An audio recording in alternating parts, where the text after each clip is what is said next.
Hey everybody, Logan here. Today, well, yeah, I know I'm a little late.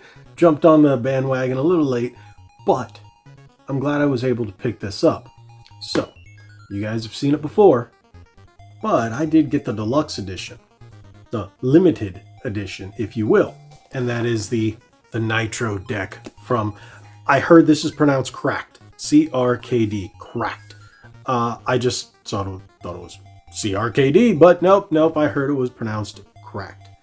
So, that being said, we're going to open this up. We're going to test this out. From my understanding, it makes it feel more like a Steam Deck or an Asus Rog Ally or something like that instead of just a Switch because of the bulk that it adds to it. But now this one also comes with a carrying case, thumb grips, and a cable. So, limited edition. This one's going to be a bit more expensive than your standard one. I think the standard grip is around 60, 70 bucks. Don't quote me. I've seen it go up and down sales on Amazon quite often. I got this at my local game store. They got it in, and it was cheaper than the initial MSRP. So I was like, all right, I'm going to pick it up. They had it in white and the GameCube style indigo. So I decided to go with the indigo for the throwback experience. Without any further ado, let's open this up. I'm going to test this on my Switch. See how it holds up. See if it's any good. See if it doesn't suck. Let's find out.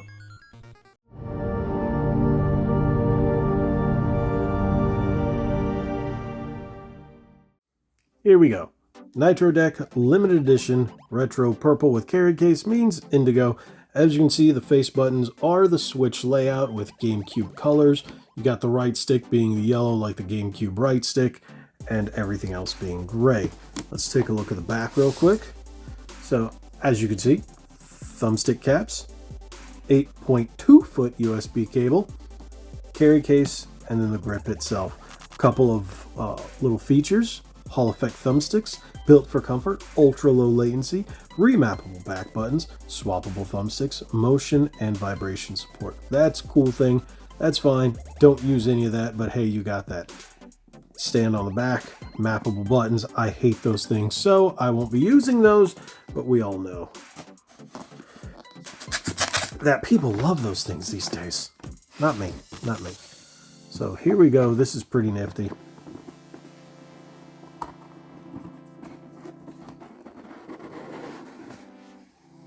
That is nice.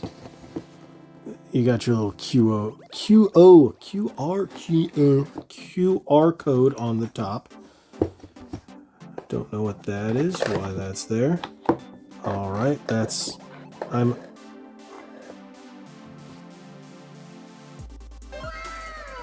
all right, so if you look at the case,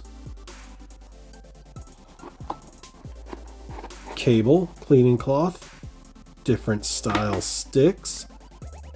Okay, so I thought it was thumbstick caps, but it's different sticks altogether. Here, you guys can see those are different sticks all together, just in case you don't like the GameCube ones. It's interesting choice of texture.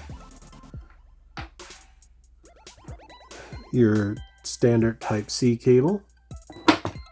Welcome to Cracked family. That's interesting choice. Before attaching the Switch to the Nitro Deck, open Switch console settings and turn on Switch Pro controller wired connection. Mine's already on. Interesting. So that's much lighter than I expected, like significantly lighter.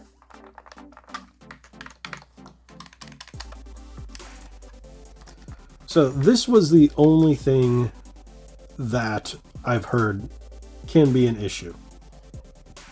And from my understanding, there is a new model of the Nitro Deck coming out with the sticks being swapped or in a different position, things being moved around. Because if you're playing here, if you're holding it like this, you're definitely going to hit that stick. Maybe slightly move it. Not so much, but if you can take it off, if you're playing something where you just need that, you can leave it like that. Or you could just leave the nubbin. And that's not terrible. That's what they should have done instead of doing that. They should have given you a nubbin. That's exactly what they should have done, was giving you a nubbin.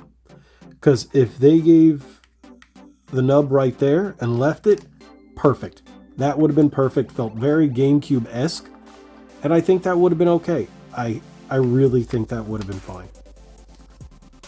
So with that being said, let's put that back on there. Let's take my Switch that we got here. This is my OG Switch.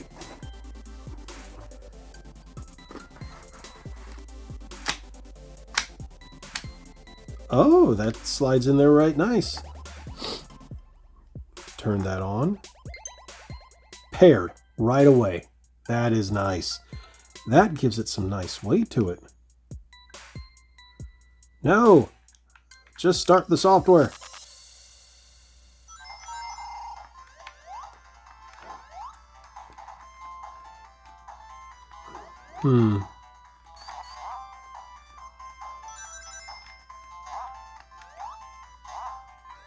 Feels fine. Actually feels really nice. What does this one do? Okay, so that's your home button.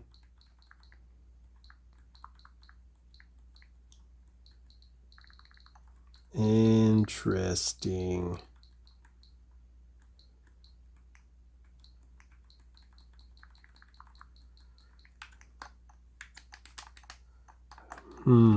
All right. So that doesn't feel terrible. That's just the menus and seeing how snappy it is. One thing I like to test with the menus, especially with a D-pad, it's how quick the response is. Stick's got a little bit of a dead zone.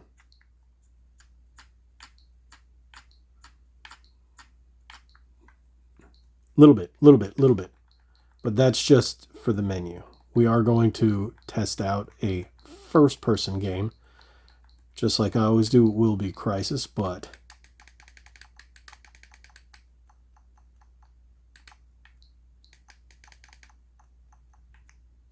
interesting. Okay, now let's boot up Crisis and see how it feels with Crisis. Here we go. We have Crisis up and going. Yeah. Little bit of a dead zone. Sorry for the glare. I'm trying to hold it in a way where you won't get a glare. Buttons in the back come pre-mapped.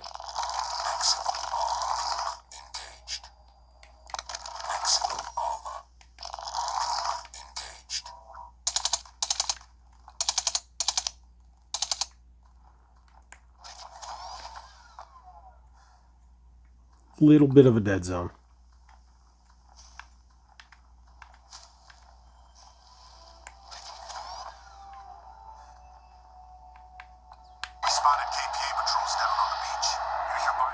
So, yeah, there's a little bit of a dead zone here that's much larger than it should be.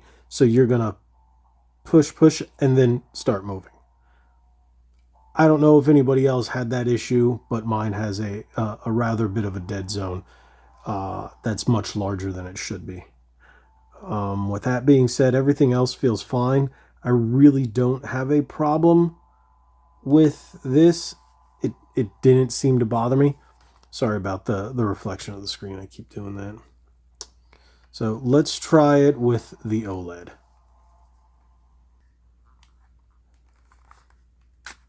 Okay, interesting.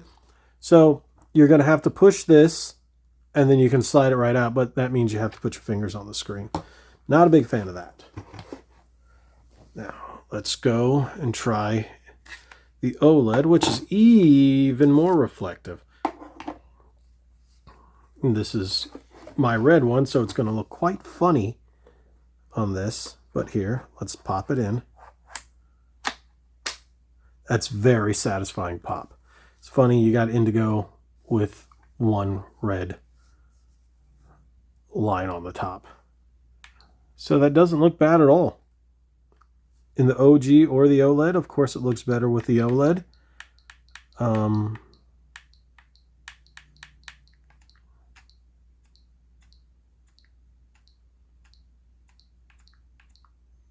You know what? I almost want to try Crysis on here. Should we do it? Let's do it. So with Crysis loaded up, one thing I wanted to test is if the gyro caused any issues. And yes, if you turn off the gyro, you lose that massive dead zone. So if you're playing any FPSs or anything with gyro and you want to use the right stick as well, you're going to get a dead zone with this. Well, a large dead zone, I should say. Here, once you turn off the gyro, it's perfect. See, no gyro. There we go. All right, so I think overall it works very well. It feels rather nice in the hand, whether you're playing a 2D, 3D game, has all the functionality you can ask for. You've got, it says toppers, but that's really an entire stick. So you do have those. You have a light up home button, which is pretty cool. You got your screenshot button over here. If you look at the back, now you also have your output and input. So if you want to use a controller, you still can. Let's take a look at the instructions to see exactly what those can be used for. At 2 Type-C, and as you can see, I have not watched anybody else's videos. I just really didn't care too much to see that. That's going to be your air vent. What do we have back here? That's just your RFID. Okay, that's interesting. A display. All right, USB out for wired controller, USB input for charging the Switch console. There you go. So if you're looking for that, but it has to be USB wired mode. So if you're using a third-party controller, it's funny that they give you this. That's charge cable for the system. That right there, you are going to have to buy a Type-C to Type-C cable if you're using, say, a PowerA or PDP or any other wired controller. You're going to have a Type-C to Type-C. Okay, let's take a little gander through this. Now you can connect it to the dock. That's interesting. Interesting wired mode operation. All right. So you can plug this in and use this as a controller standalone. Why would you do that? Don't know, but you got the option. And that's where this would come into play. So you plug it into the output, into the console, you can use it as a controller. Hey, you've got that functionality. And there's all kinds of other things within that you might want to look up. You've got all your tech information, all your legal stuff in there. Hey, you can do that if you want. But I do like this. It gives it some substance, some substantial feel, chonky boyness to it. There you go. Kickstand. That's how you eject it. And then your buttons. Let's press that again and take it out. All right, you take it out and then look at the fingerprints. Look at the fingerprints. Okay, with that being said, I think this is a solid device. I don't really have too much of a problem hitting it. I've not gone out of my way to hit it while I was testing it there, but hey. Clicks in real nice. You got your little Type-C, cartridge slot, accessor thingy. Not too shabby. Not too shabby. So, yeah, don't know what the purpose of that's for, but you got the option.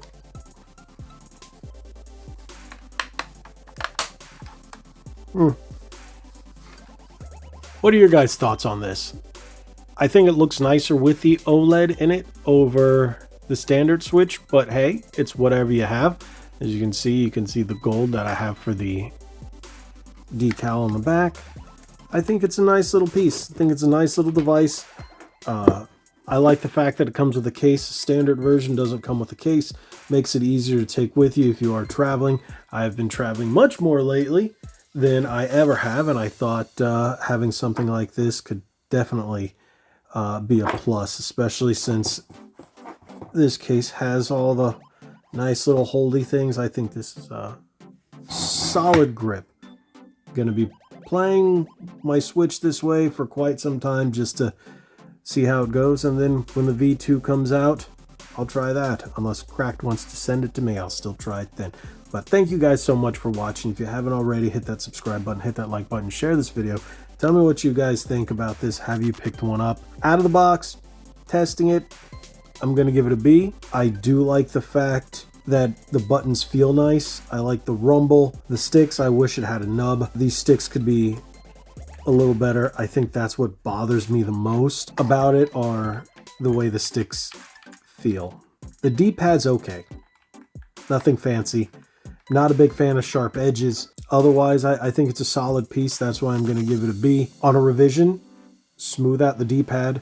Move the stick in a different angle, maybe the buttons, maybe in a slightly pivoted angle like this. Maybe give this a nub and tip if you want to keep the GameCube style, and then you might have a little better off.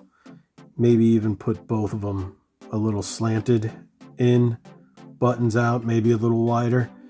I don't know.